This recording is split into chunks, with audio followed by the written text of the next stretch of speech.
નમસ્કાર મારા વહાલા વિદ્યાર્થી મિત્રો, આજે વાત કરીશું ધોરણ 8 વિષય હિન્દીના ચેપ્ટર નંબર 8 માં કહ એક કહાની। તો વિદ્યાર્થી મિત્રો, આનો સાહિત્ય પ્રકાર છે કવિતા। સંપૂર્ણ સોલ્યુશન ગાલા સ્વાધ્યાય પોથીનું મેળવતા પહેલા ચેનલની અંદર પ્રથમ વખત આવ્યા છો તો ચેનલને ખાસ સબસ્ક્રાઇબ કરી દેવા વિનંતી છે।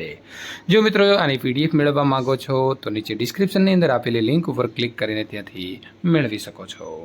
અહીં આપણને સંપૂર્ણ જે કવિતા છે તેનો સાર આપેલો છે, તો એનો પણ અભ્યાસ કરી લેવો। ત્યારબાદ प्रश्न नंबर 1, निम्नलिखित प्रत्येक प्रश्न के उत्तर के लिए नीचे दिए गए विकल्प में से सही विकल्प चुनकर उसका क्रम अक्षर प्रश्न के सामने दिए गए बॉक्स में लिखिए। गौतम बुद्ध के बचपन का नाम खाली जगह था तो सिद्धार्थ।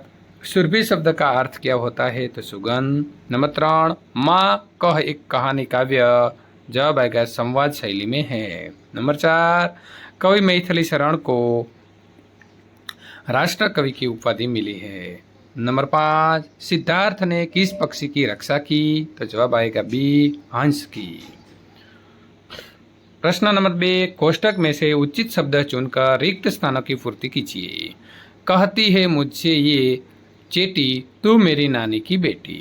सुन उपवन में बड़े सवेरे तात भ्रमण करते हैं तेरे।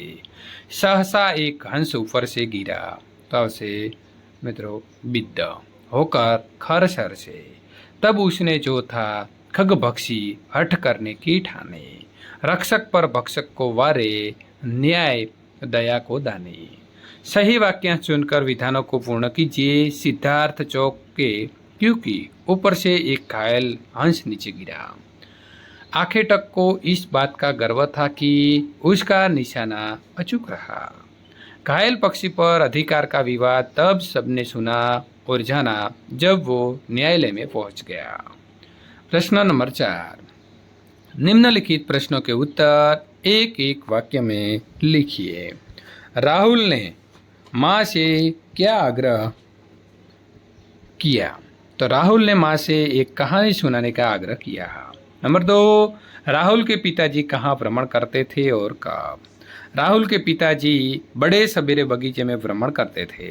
नंबर 3, राहुल को कहानी कैसी लगी। राहुल को कहानी अत्यंत करुणा भरी लगी। आखेटक ने राहुल के पिताजी से क्या मांगा। आखेटक ने राहुल के पिताजी से अपना शिकार मांगा। माँ ने राहुल से किस पर निर्णय देने के लिए कहा कि न्यायालय में पक्षी को मारने वाला जीतेगा या बचाने वाला। प्रश्न नंबर 5, निम्नलिखित प्रश्नों के उत्तर 2-3 वाक्य में लिखिए। पक्षी किस दशा में नीचे गिरा था।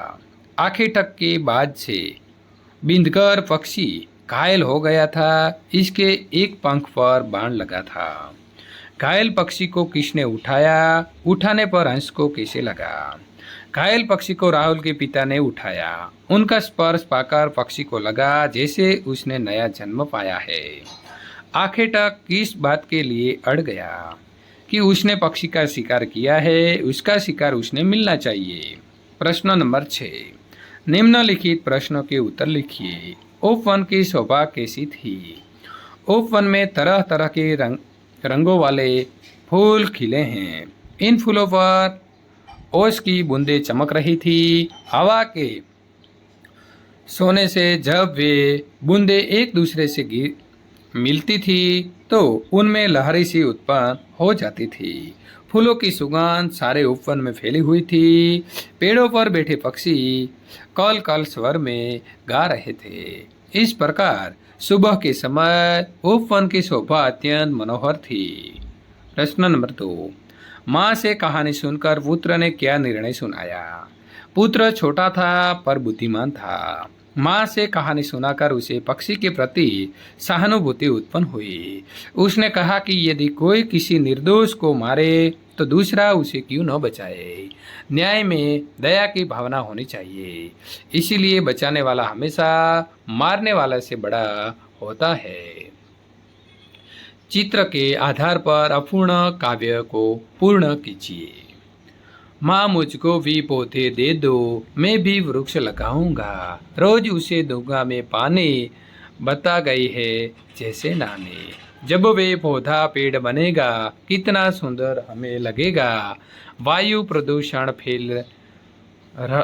फैल रहा जो उसका भार भगाऊंगा, माँ मुझको भी पौधा दे दो। निम्नलिखित वाक्य में से क्रियापदों को देखकर उनके काल पहचान कर लिखिए। रजत गा नहीं रहा था, कविता बना रहा था। भूतकाल, हाँ मैया अब मैं तेरी बात मानूंगा। तो भविष्यकाल, मैं मौन रहकर तुम्हारी सेवा करना चाहता हूँ। वर्तमान काल, तुम्हें देखकर मेरा हृदय शीतल होता है। वर्तमान काल। कोष्टक में दिए गए निर्देश अनुसार वाक्य में काल परिवर्तन कीजिए। मैं अहमदाबाद जा रहा हूँ। भविष्यकाल, मैं अहमदाबाद जाऊंगा। मेहुल मुंबई गया था। वर्तमान काल, मेहुल मुंबई जा रहा है। गीता आइसक्रीम खाएगी। भूतकाल, गीता ने आइसक्रीम खाई। प्रश्न नंबर 10, रेखांकित शब्द के वचन बदलकर निम्नलिखित वाक्य को फिर से लिखिए। लड़की ने नई सलवार पहनी है। लड़कियों ने नई सलवारें पहनी हैं। अध्यापक ने छात्र को कहानी सुनाई। अध्यापकों ने छात्रों को कहानियां सुनाई। प्रधानमंत्री ने अपने मंत्री से देश की समस्या पर बातचीत की। प्रधानमंत्री ने अपने मंत्रियों से देश की समस्याओं पर बातचीत की। इस पत्रिका में जो कविता छपी है वो बहुत मनोरंजक है। इन पत्रिकाओं में जो कविताएं छपी है वे बहुत मनोरंजक है। लू चलने के कारण लता सूख गई हैं। लू चलने के कारण લતાએ सूख गई हैं। વિદ્યાર્થી મિત્રો, સંપૂર્ણ સોલ્યુશન પૂર્ણ થાય છે। જો તમને અમારો વિડીયો ગમે છે તો લાઈક કરી તમારા મિત્રો સુધી શેર કરવાનું ભૂલશો નહીં।